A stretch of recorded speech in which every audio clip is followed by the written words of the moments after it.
Tahun 2015, sebuah pendakian yang awalnya ritual tahunan berubah menjadi perang psikologis.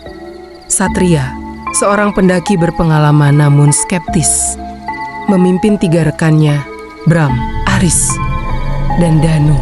Mereka mendaki lewat jalur Candi Cito saat cuaca dilaporkan sedang tidak bersahabat.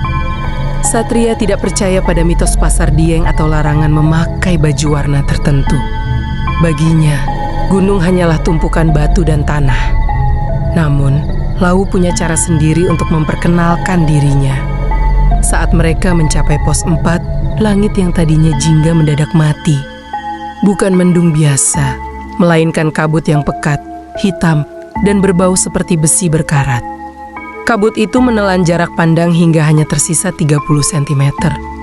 Keanehan dimulai saat Aris menyadari bahwa jalan setapak yang mereka lalui tidak lagi menanjak, melainkan datar sempurna dan dikelilingi oleh pepohonan yang bentuknya meliuk menyerupai tubuh manusia yang kesakitan. Suara langkah kaki kelima terdengar di belakang mereka. Setiap kali mereka berhenti, suara itu berhenti 1 detik kemudian. Satria mencoba menenangkan tim, namun saat ia menyalakan senter, cahaya itu seolah dimakan oleh kabut hitam. Tidak ada pantulan cahaya, hanya kegelapan mutlak yang terasa dingin dan basah di kulit. Mereka tiba di sebuah hamparan luas yang seharusnya adalah pasar Dieng, pasar setan. Namun, bukan suara angin yang terdengar, melainkan hiruk-pikuk pasar yang sangat ramai namun dalam bahasa yang tidak mereka kenali, yaitu bahasa Jawa kuno yang terdengar seperti geraman. Bram menemukan sebuah koin emas kuno di tanah. Melawan peringatan kearifan lokal, ia mengambilnya. Seketika, kabut hitam itu memadat menjadi sosok-sosok tanpa wajah yang mengelilingi mereka. Disinilah mereka sadar, mereka bukan lagi di dunia nyata. Mereka masuk ke dalam memori gunung tersebut. Satu persatu dari mereka mulai mengalami delusi. Aris melihat rumahnya yang terbakar, Danu mendengar suara ibunya memanggil dari balik tebing. Lau sedang menguliti dosa-dosa mereka. Satria menyadari bahwa kabut hitam ini adalah manifestasi dari kotoran hati yang mereka bawa ke atas gunung.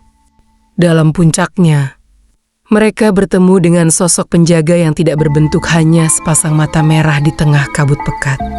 Sosok itu tidak menyerang secara fisik, tapi memberikan tekanan mental yang membuat mereka ingin menyerah pada kematian.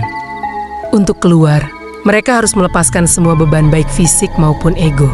Satria memerintahkan Bram membuang koin itu. Mereka harus berjalan dengan mata tertutup, hanya berpegangan pada pundak satu sama lain, dan merapal doa tanpa henti. Kabut hitam itu mencoba menarik mereka dengan suara orang terkasih yang meminta tolong. "Jangan menoleh," bisik Satria. Saat matahari pertama menembus ufuk timur, kabut itu lenyap seketika. Mereka terbangun di pinggir jurang yang hanya berjarak 1 langkah dari kaki mereka. Mereka turun dengan selamat, namun tidak lagi menjadi orang yang sama.